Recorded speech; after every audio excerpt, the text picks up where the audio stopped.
Welcome to 3RR news బులెటిన్ల ముందుగా headlines. Delimitation పై కనిమొలి దక్షిణ భారతదేశ ప్రాధాన్యతకి ముప్పు.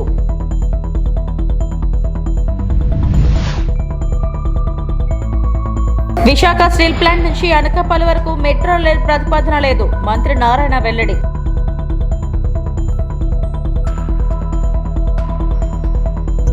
కోటరీలో ఉన్నవారే కోటరీపై విమర్శల మాజీ మంత్రి గుడివాడ అమర్నాథ్.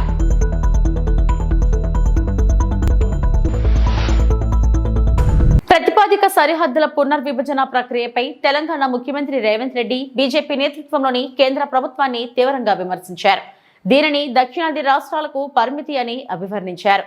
ఈ ప్రాంతంలో పట్టు సాధించలేకపోవడంతో బీజేపీ దక్షిణాదిపై ప్రతీకార రాజకీయాల్లో పాల్పడుతుందని ఆయన ఆరోపించారు. తమిళనాడు ముఖ్యమంత్రి ఎంకే స్టాలిన్ వైఖరికి రెడ్డి మద్దతు తెలిపారు. మరియు తన పార్టీ హైకమాండ్ నుండి అనుమతి పొందిన తర్వాత సరిహద్దుల పునర్విభజనపై జరిగే సమావేశానికి హాజరు కావాలని యోచిస్తున్నారు. దక్షిణాది రాష్ట్రాల మీద కేంద్ర ప్రభుత్వం పన్నుతున్న కుట్రను తిప్పికొట్టడానికి అవసరమైన కార్యాచరణను మేము చేపట్టడం జరుగుతుంది. ఈ సమావేశానికి పార్టీ అనుమతి తీసుకున్న తర్వాత హాజరయ్యి ఈ సమావేశంలో దక్షిణాది రాష్ట్రాలకు జరుగుతున్న నష్టం మీద చర్చించి నిర్ణయాలు తీసుకోవడం జరుగుతుంది. I have to take permission from my party. In principle, I have agreed to attend the party, but I have to take permission from my party. Sir, please tell in English about the meeting. Yes, Mr. Tamil Nadu Chief Minister Stalin has sent his delegation to invite me to 22nd meeting in Chennai regarding Government of India and Bharatiya Janata Party is conspiring against southern states in the name of delimitation. Delimitation is going to limitation for south. This is not delimitation. This is limitation for south. At any cost, we are not going to accept that limitation. We are paying more tax than North India. We are more entrepreneurs. We are contributing everything for the nation. But Bharatiya Janata Party wants to settle score against South India. Why? Because South Indians are never allowed to grow Bharatiya Janata Party. Kerala, Tamil Nadu, Telangana, even Karnataka also they have defeated. They don't have any representation in Andhra Pradesh. That is why they wanted to settle a score. This is called vendetta politics. We are not going to allow Government of India headed by Bharatiya Janata Party or NDA. They are conspiring against the South. I am welcoming Mr. Stalin. He has initiated this discussion. He is going to organize a meeting against all these conspiracies. Congress Party in principle have agreed to attend this meeting. Then finally I have to take a permission from my high command. Then definitely I will attend that meeting. Sir, నిన్న తెలంగాణ ప్రభుత్వం నుంచి కూడా ప్రత్యేకంగా ఉప ముఖ్యమంత్రి బట్టి జానారెడ్డి ఇద్దరు కూడా అఖిలపక్ష మీటింగ్ కోసం లేఖలు రాశారు. దీనికి సంబంధించి కూడా మీరు డెఫినెట్ గా తెలంగాణ రాష్ట్రంలో కూడా ప్రభుత్వ పరంగా కాంగ్రెస్ పరంగా తెలంగాణ రాష్ట్రంలో ఉన్న అన్ని రాజకీయ పార్టీలను కూడా ఇందులో చర్చించదలుచుకున్నాము. అందరు అభిప్రాయాలు తీసుకోదలుచుకున్నాం. 22 తారీఖు నాడు తమిళనాడులో మేము వెళ్లి మాట్లాడే లోపల తెలంగాణలో సమావేశాన్ని ఏర్పాటు చేసి తెలంగాణలో ఉండే అన్ని పార్టీల అభిప్రాయాలు కూడా తీసుకోదలుచుకున్నాం. ఇది ఒక రాజకీయ పార్టీకి సంబంధించింది కాదు. సౌత్ లో దక్షిణాదిలో ఉండే అన్ని రాష్ట్ర ప్రజలకు నష్టం. ఇది పార్టీలకు అతీతంగా స్పందించాల్సిన సందర్భం. తప్పకుండా పార్టీలకు అతీతంగా అందరినీ ఆహ్వానిస్తాం, including Bharatiya Janata party south. I'm going to invite Bharatiya Janata Party leaders in Telangana. Why? Because they have to take responsibility to protect our rights. So I have told my Deputy Chief Minister and Mr. Jana Reddy Garu to invite Kishan Reddy as a Telangana BJP president to attend in this meeting. He has to raise his voice in the cabinet. Why? Because it is going to affect our fundamental rights. So this delimitation is going to limited our opportunities. Where we are not ready to accept that, Kishan Reddy has to react on this. Why? Because from Telangana, he is representing in Union Cabinet. He has to answer. He has to fight for our rights. So, అందరినీ ఆహ్వానిస్తున్నాము. ఇది పార్టీలకు అతీతంగా. అందుకే ఈరోజు స్టాలిన్ గారు ఏదైతే తమిళనాడులో సమావేశాన్ని ఏర్పాటు చేసిండో ఆ సమావేశాన్ని నేను అభినందిస్తున్నా. ఆ సమావేశానికి రాజకీయాలకు అతీతంగా దక్షిణాది రాష్ట్రాల ప్రజల యొక్క హక్కులను కాపాడడానికి అందరూ వస్తే బాగుంటుంది అని చెప్పి నేను సూచన చేస్తున్నా. Sir, you said that you are going to get permission from your high command. Yes, I have to take. When are you going to meet your leadership, sir? Before 22nd, you may not worry about that. While I'm going to Chennai, I will take permission. Sir ఖచ్చితంగా ఇది జాతీయ స్థాయిలో ఒక ఆందోళన జరగబోతుందా? South లో ఉన్నటువంటి ఖచ్చితంగా 22 తారీఖు రోజు నిర్ణయిస్తాం కార్యాచరణ ఎట్లుండాలనేది. ఇది ఒక రోజు కోసం, ఒక నెల కోసం, ఒక సంవత్సరం కోసం కాదు. 2029 ఎన్నికల లోపల జరగబోయే అన్ని పరిణామాలను ఎదుర్కోవడానికి అవసరమైన ప్రణాళికలను, కార్యాచరణను, రాజకీయ పార్టీల సమీకరణలు అన్నింటిని కూడా జమ చేయడం జరుగుతుంది. ఇవన్నీ కూడా 22 తారీఖులో చర్చించడానికి సమావేశాన్ని ఏర్పాటు చేసిండ్రు. 22 తారీఖు రోజు పాల్గొనే భాగస్వామ్య పార్టీల అందరి అభిప్రాయాలను తీసుకొని క్రోడీకరించి అందులో కీలకమైన అంశాలను ఏ రకంగా ముందుకు తీసుకెళ్లాలనో ఒక కార్యాచరణ తీసుకుంటాము. నాకు తెలిసినంత వరకు, according to my information, they have organised A meeting in Chennai on 22nd to how to go forward, what are the issues, how to make an action plan against this government of India and BJP. So we are going to, according to my basic understanding, this is my basic understanding. Visakha steel plant నుంచి అనకాపల్లి వరకు metro rail ప్రతిపాదన లేదని మంత్రి నారాయణ వెల్లడించారు. అసెంబ్లీలో MLA Kolatala Ramakrishna అడిగిన ప్రశ్నకు మంత్రి సమాధానమిచ్చారు. విశాఖలో మెట్రో రైల్ కారిడార్ 2051 నాటికి ట్రాఫిక్ రద్దీని దృష్టిలో పెట్టుకుని డిపిఆర్ రూపొందించామన్నారు. Peak hour passenger diversion traffic ఆధారంగా మెట్రో రైల్పై కేంద్రం నిర్ణయం తీసుకుంటుందన్నారు. స్టీల్ ప్లాంట్ నుంచి అనకాపల్లి వరకు పీక్ అవర్ ట్రాఫిక్ తక్కువగా ఉండడం వల్ల కేంద్రం కుదరదని చెప్పిందన్నారు. అనకాపల్లి వరకు కూడా చేయించాం అధ్యక్ష. సభ్యులు ఏదైతే అడిగారో క్వశ్చన్ దానికి చేస్తే అది కేవలం 3763 వచ్చింది. అంటే 10,000 చాలా తక్కువ ఉంది కాబట్టి మెట్రో ప్రస్తుతం కుదరదు. అది పెరిగిన తర్వాత చేయమన్నారు అధ్యక్ష. ఎన్ఐడి జంక్షన్ నుంచి పెందుర్తికి కూడా చేస్తే 4,257, అంటే 10,000కి చాలా తక్కువలో ఉంది. అదేవిధంగా ఓల్డ్ పోస్ట్ ఆఫీస్ నుంచి ఋషికొండ బీచ్ దాకా కూడా 2,790. అదేవిధంగా ఋషికొండ బీచ్ నుంచి భీమిలి బీచ్ వరకు కూడా 1,534. అందువల్ల యాక్చువల్గా వాటిలో ఇప్పుడు కుదరదన్నారు అధ్యక్ష. అయితే అనేక ఆల్టర్నేట్స్ ఉన్నాయి. సభ్యులు చెప్పినట్టుగా అదర్ ఆల్టర్నేటివ్స్ని స్టడీ చేసి యాక్చువల్గా దాని మీద ముందుకు పోవడం జరుగుతుంది అధ్యక్ష.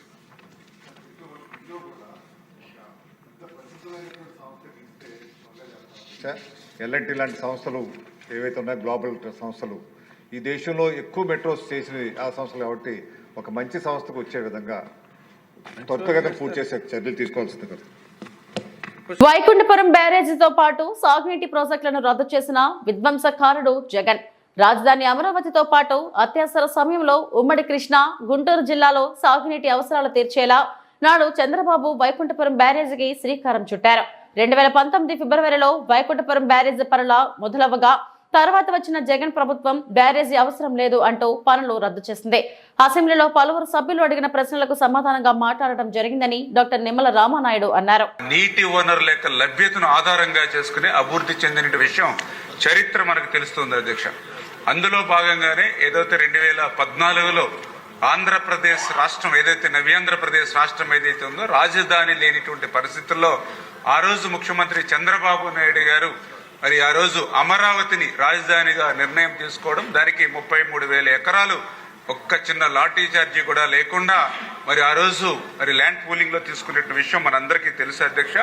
అటువంటి స్థితిలో అంటే ఏదైతే అమరావతి రాజధాని రేపు భవిష్యత్తులో 2050 సంవత్సరం వచ్చే సమయానికి 35 లక్షల జనాభా ఉంటుందనేటువంటి ముందస్తు ఆలోచనతోటే ఆ రోజు ఏదైతే ప్రకాశం బ్యారేజీకి ఎగువన అదేవిధంగా పులిచింతల మరి ఏదైతే బ్యారేజీకి దిగువన మరి ఈ యొక్క 90 కిలోమీటర్ల మధ్య ఏదైతే ఈ యొక్క మరి వైకుంఠపురం బ్యారేజీని ఆ రోజు ప్రపోజల్ చేయడం జరిగింది అధ్యక్ష.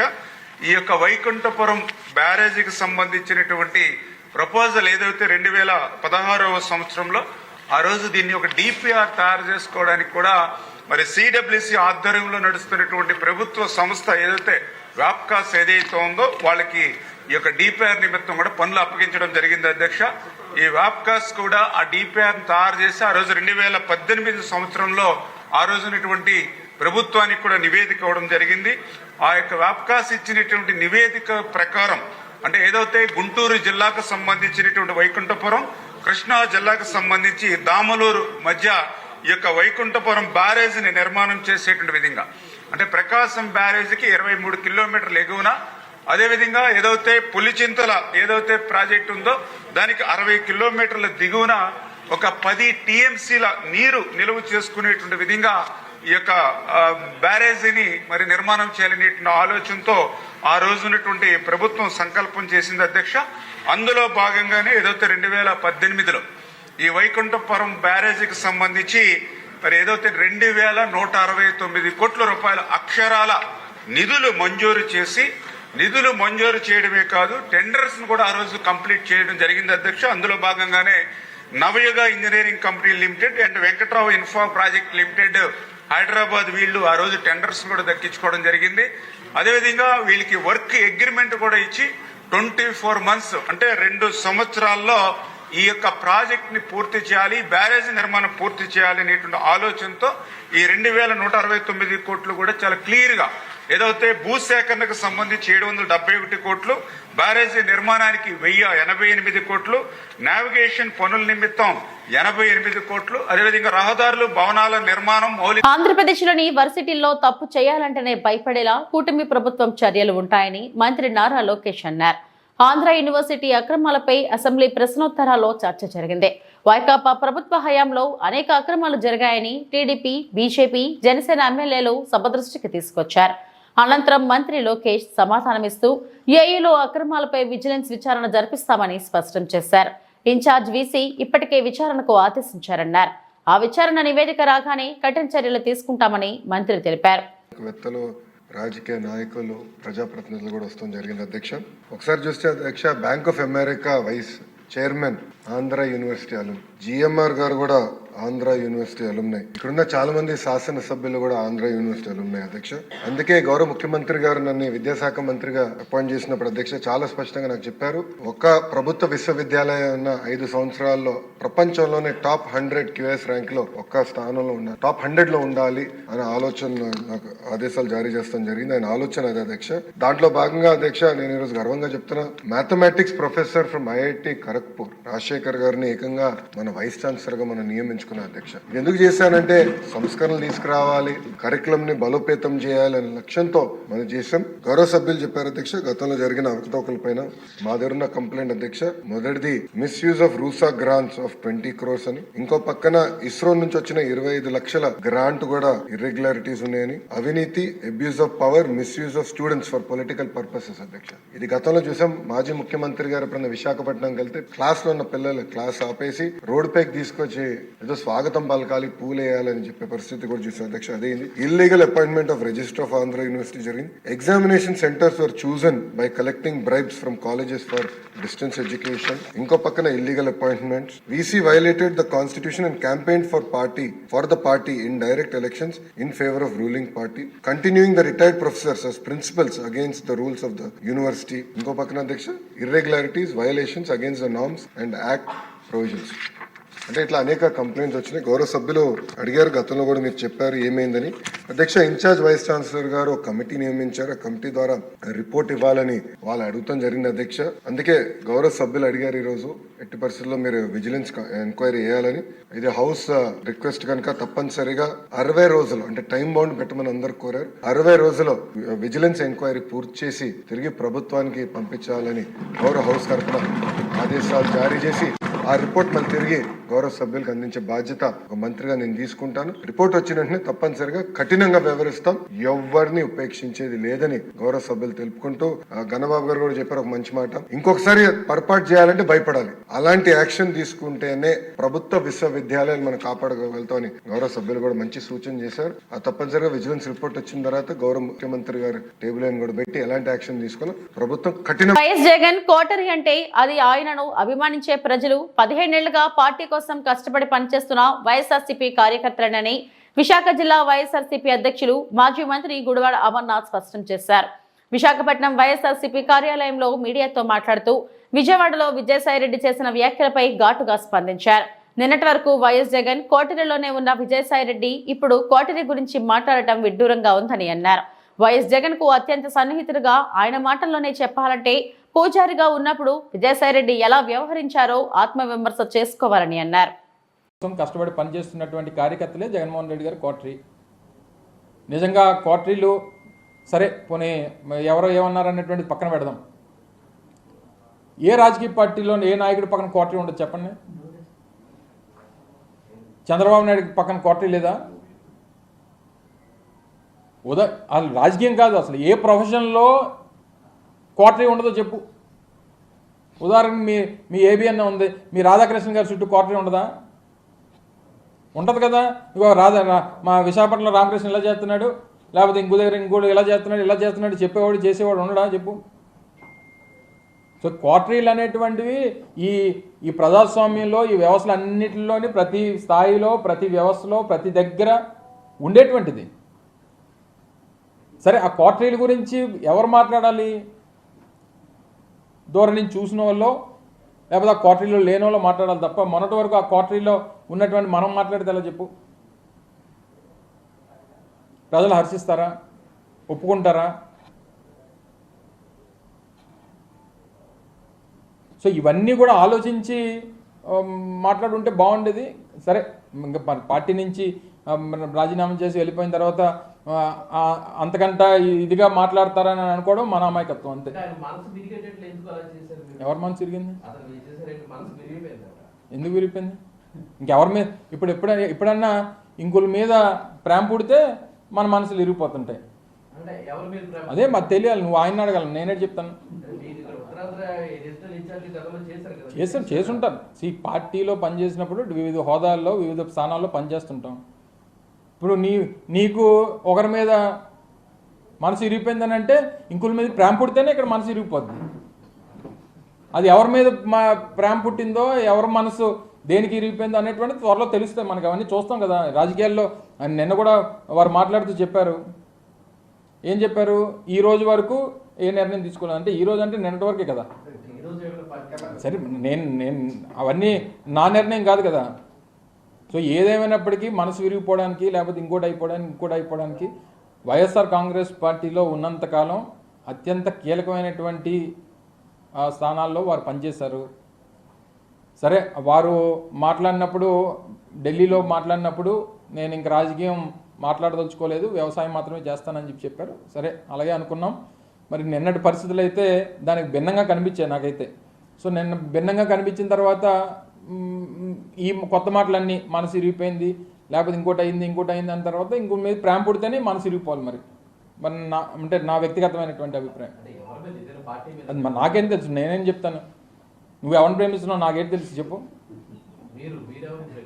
నేను జగన్మోహన్ రెడ్డి గారిని ప్రేమిస్తున్నాను. మరి నేను ఆయన ప్రేమిస్తున్నాను, నేను అది చెప్పగలను. కానీ నువ్వెవరిని ప్రేమిస్తున్నావు నేనే చెప్తాను. మరి నేను ఎప్పుడు వినలేదు ఆ డైలాగ్. నేను కూడా అదే అంటున్నా. ఇప్పుడు రాజకీయాల్లో మొన్న జరిగినటువంటి పరిణామాలు వచ్చినటువంటి ఫలితాల తర్వాత అనేక పరిణామాలు చూసాం. గడిచినటువంటి 9 మాసాల్లో వైఎస్ఆర్ కాంగ్రెస్ పార్టీ ఓడిపోయిన తర్వాత అనేక పరిణామాలని ఎదుర్కొన్నాం. చాలామంది పార్టీ నుంచి తెలుగు సినీ పరిశ్రమను ప్రోత్సహించేందుకు సీఎం రేవంత్ రెడ్డి నేతృత్వంలోని తెలంగాణ ప్రభుత్వం గద్దర్ అవార్డులను ఇవ్వనున్నట్లు ప్రకటించిన సంగతి తెలిసిందే. ఈ అవార్డుల ప్రధానోత్సవానికి సంబంధించిన వివరాలను తెలియజేస్తూ తాజాగా Telangana film development corporation chairman నిర్మాత దిల్ రాజు ప్రెస్ మీట్ నిర్వహించారు.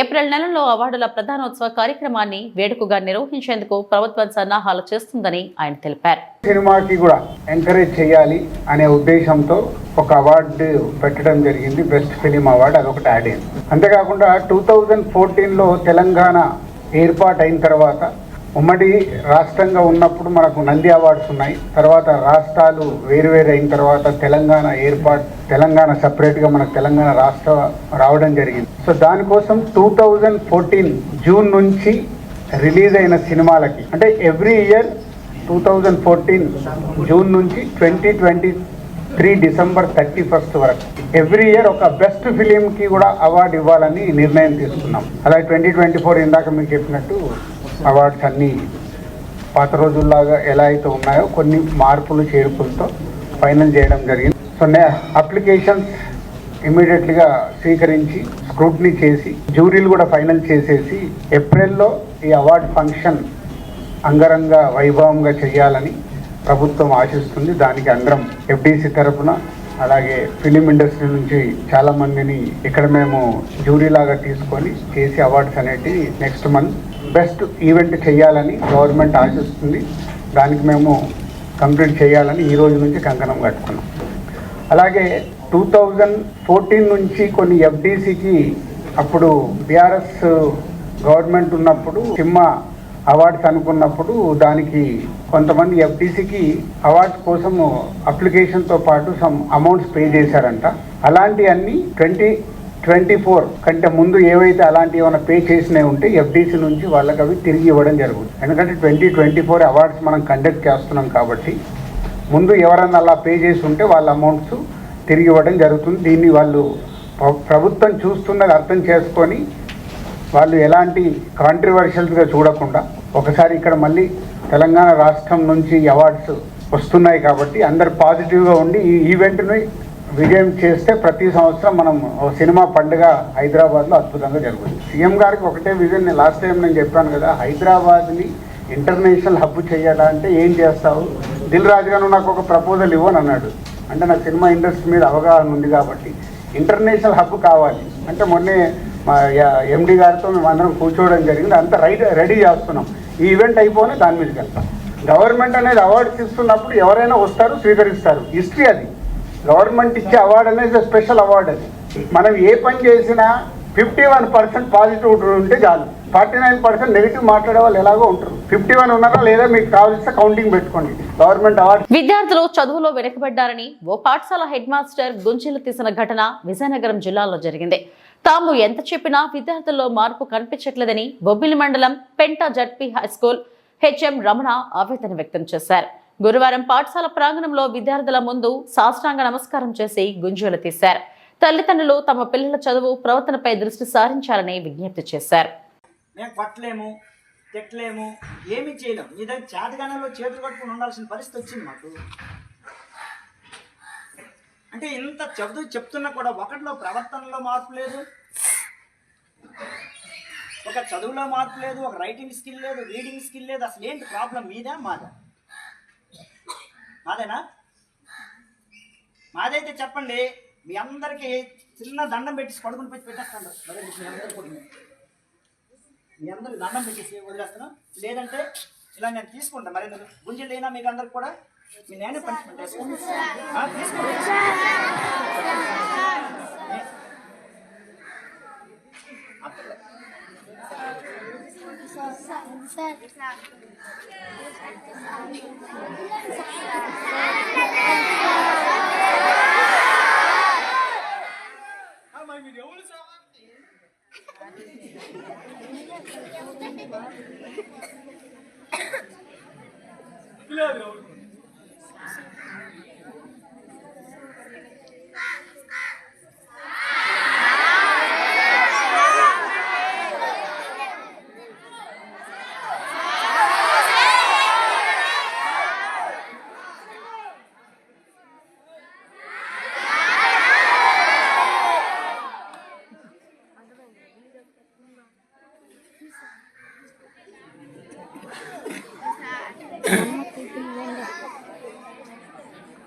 ప్రియమైన తల్లిదండ్రులారా, మాకు చేతనైనంత వరకు ఇక్కడ మేము చేస్తున్నాం.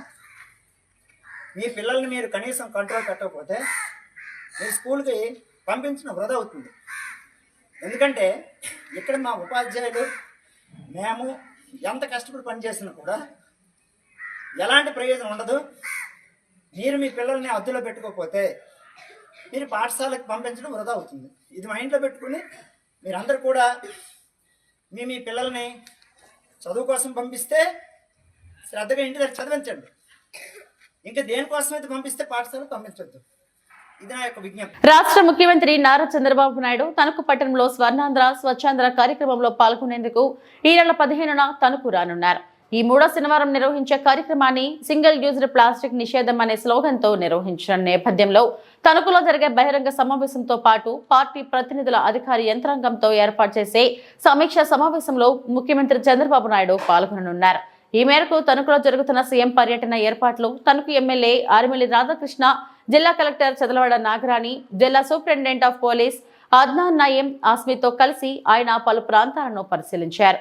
Mullapudi Venkataraya memorial polytechnical college ఆవరణలో హెలీప్యాడ్, ఆడిటోరియంతో పాటు బహిరంగ సమావేశం జరిగే జిల్లా పరిషత్ బాలుర హైస్కూల్ ప్రాంగణంలో ప్రజావేదిక, జాస్తి సీతా మహాలక్ష్మి బాలికోన్నత పాఠశాలలో పార్కింగ్ ప్రదేశం, స్టాల్స్ ప్రదర్శనకు ప్రాథమికంగా స్థలాలను పరిశీలించారు.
ఏలూరు జిల్లా కొయ్యలగూడెం మండలం కన్నాపురం అటవీశాఖ కార్యాలయంలో మడకం యాకోబు అనే గిరిజనుడిని అక్రమంగా నిర్బంధించి బూటకాలతో తన్నుతూ చిత్రహింసలు పెట్టడంపై గిరిజనులు ఆగ్రహం వ్యక్తం చేస్తూ అటవీరెన్స్ కార్యాలయం వద్ద పెద్ద ఎత్తున ఆందోళనకు దిగారు. బుట్టాయిగూడెం మండలం గుల్లపూడి గ్రామానికి చెందిన తన భర్త మడకం యాకోబును చిత్రహింసలకు గురిచేసిన అటవీశాఖ అధికారులపై చర్యలు తీసుకోవాలని అటవీశాఖ అధికారులు కులం పేరుతో దూషించి బూటకాలతో తనడంపై విచారణ చేసి చర్యలు తీసుకోవాలని, యాకోబును చిత్రహింసలకు గురిచేసిన అటవీశాఖ అధికారులను సస్పెండ్ చేయాలని నినాదాలు చేస్తూ యాకోబు భార్య బంధువులు డిమాండ్ చేస్తున్నారు.